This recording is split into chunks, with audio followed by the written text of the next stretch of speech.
Meron palang daan dito mga idol, oh. Papunta dito sa baba ng irrigation. Yan. Oh. Dadaan lang tayo dito sa gilid.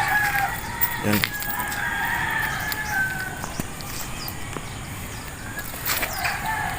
Oh.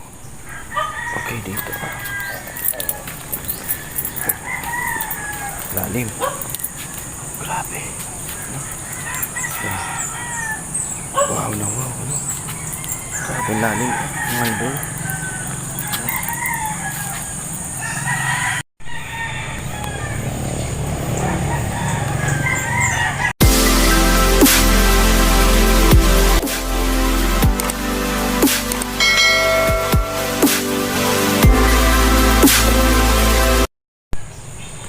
So hello mga idol, welcome back again dito sa ating channel ng Life Goes On, no? So mga idol, tingnan natin dito mga idol, no? Kung ano na ang sitwasyon ng ating ng ilog, no? Kasi parating umuulan dito. Sorry, nandito ako mga idol sa gitna ng irrigation papunta sa sa tulay, so ayan mga idol, nakikita nyo, diba? Irrigation papuntang tulay. So muna tayo dito, mag picture. Mga idol, ayun, meron dito tapon basura siguro. So ayan, ito yung parang dinugtong na na daluyan pa ng ng mga tubig punta doon. Wala pala ditong daan. So doon tayo madaan papunta doon sa punta natin kila Ate Marian, yung tinulungan ni Kalingap na nasa ilalim ng tulay. So ayan, malalim ng ilog, ito. Sarap sana pumunta, kaya lang wala na ditong daanan pababa. So hindi na talaga nila binigyan. Ate, pwede po magtanong? Okay lang po magtanong? Tumataas pa ba ang ilog dito pag pag mga ganitong tag-ulan? Hindi man po. Hindi na. Okay lang na. Okay lang. Hindi man pala, Hindi naman. Pero kayo may-ari nito, hindi man itong lugar. Kung nag-boarding, nag-board po kami dito. Iyo. Pero So, nung nakaraan po na nagbabagyo, oo. wala man po, malakas lang po yung halig ng ilog. Malakas lang ang ilogan. Iyo. Dati kasi doon kasi ako nagpunta nung bumaba ako doon sa may ilog sa kabila, yung blinag ni Kalingap, ni Idol Kalingap natin, na ni-rescue niya si Ate Marian. Kilala mo yun? Tsaka si Kuya Lester, So ayan, okay lang sa'yo na ma-interview kita?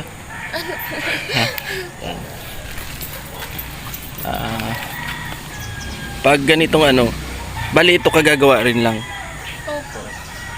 Mga kailan yan na nagawa? Mga last year po yan. Mga last year na. Mga December po ata. Mag-exam po kami ng Iyo. Kaya ang hirap din po magbagyo, nag-hukay po sila dyan. Yung pansin ko nga ito, yung lugar na ito. Anong lugar ito, be? Salcedo po ito. Salcedo daw ito.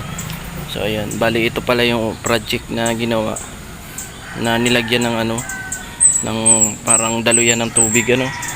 kasi bumaba nga doon sa may kalsada. Kaya Doon po sa may gas station baga po. bali ito pala yung dugtong ng papuntang eskwelahan doon. Opo. Kasi binaba doon ay sa lugar na yun. Opo. So maganda pala ang naging resulta ng proyekto ni ng ating gobyerno, na lagyan ng daluyan ng ng irrigation. Kaunting ulan lang po, nabaan na po doon. Oo nga, naba na. Nadaan po doon ay mga papunta ng Mabini. Diyan po sa may ulan.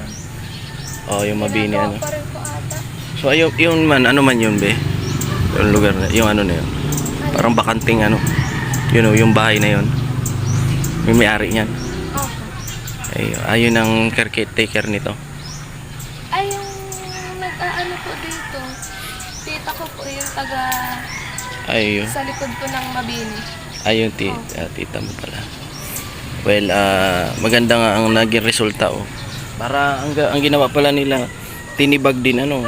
So, ayan, oh. Bali, binutasan, tinanggalan ng, ano. Ayan, oh, yung pader. Bali, yung pader, ginawa nila, tinanggal nila yung gilid. Tsaka nila inilusot itong, ano. Yan, yung pinaka puso negro ng, ano, yung daluyan, ano. So, hindi man siguro dito maabot yung, ano, tubig. Hindi po. Hindi man inaabot yung ano na yan. Hindi ko man po napansin. Kaya dito kayo nang upa. Dito. Magkano man upa dyan? Pa? Magkano man ang upa, be? Dun sa tita ko po, 2.5 po. 2.5 lang. Isang buwan, ano? Opo. Mahal pa din pala. Pero tatlo man po kami, kasama ko po yung pinsan ng kapatid. Okay. Tatlo kayo dyan. Opo. Pero taga rito ka? Taga Panganiban po. Ay, malayo pa. Nag-aral ka lang, ano? Opo. Sa Mabini? Sa CN po. Camarines Norte College. Ayun. Mahirap na kasi ngayon maghanap din ng mga bahay na mura lang, ano? Ayan. Well, maganda nga talagang, ano, mangupahan na lang. Doon sa kabila, maganda, ano, parang ang sarap pumunta doon. Hindi ka nanonood ng mga video ni Kalingap, ni idol nating Kalingap? Hindi pa masyadong active sa ano. Ayun, sa social media, ano. Iyo.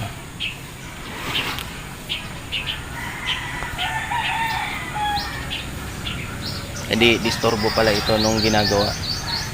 Opo. Pero mabilis din po siyang natapos. Mga ilang araw. Parang hindi pa po siya nag 1 month. Mabilis lang po talaga. 1 Kasi month. pag uwi ko po, inaalis na nila po yung mga puno. Mga Ay. halaman po dito. Galing, ano. Maganda. Well, hindi. Bago po ata kami mag-exam nun, tapos na po. Anong year ka na doon? Second year po. Second year. Course mo, anong course? Accountancy. Wow, magaling mag-compute, ano. Mag-computes, no? Ayan. Buti wala ditong ahas. Ayan. Pa. Ang ano lang po dito ay yung basura. Kaya sabi po Oo. nung mama ko, sunugin daw kung kaunti namin basura. Iyo. Sobrang dami po dyan dati. Dati po kasi yung tita ko dito po ang nag-aano dito. Sabi niya, Maraming basura dito. sabi ko niya po, tinry niya daw kung sunugin. Hindi na daw po natin. Oh, Hindi na niya po yung mga basura po dyan. sige. Salamat, Beha, sa pag-interview. Inalam ko lang kung saan dumalo yung tubig na sinabi nga na, ano, yung tungkol dyan sa, ano, kasi bumaba nga yung bando doon, ano. Sako pa ng Salcedo yun, yung pakaliwa doon. Siya po Yung papuntang Moreno at Mabini, no. Walang madalo yan sa kalsada na, ano, nalubog doon, no. So, yan mga idol, no, na-interview na natin si ate. Ano nga pala pangalan mo, ate? Julia po. Julia. Si ate Julia pala, no. Interview na natin siya tungkol dito. So, ayan mga idol, yung irrigation ng papunta nga doon ay dito nila ibinagsak yung, ano, tubig, ano, sa kalsada. So, magandang, ano yan, magandang nagawa. Ngayon na hindi na tayo, ano, binaba sa may kalsadang banda doon, ano. Kasi kung nagkataon parating baha, minsan pag ako'y nagsiservice ng aking anak, ay nakikita ko, ano nga, hindi makadaan sa kalsada sa sobrang taas ng tubig na umaakyat, ano, dito sa ating kalsada, sa daan doon, no? Bandang daan doon. So ayan mga idol, salamat sa inyong panonood. Sana ay subscribe nyo pa rin ako sa aking channel na dito sa Life Goes On. So congratulations sa mga lucky winners nung nakaraan, no? Salamat sa inyo. Bye bye.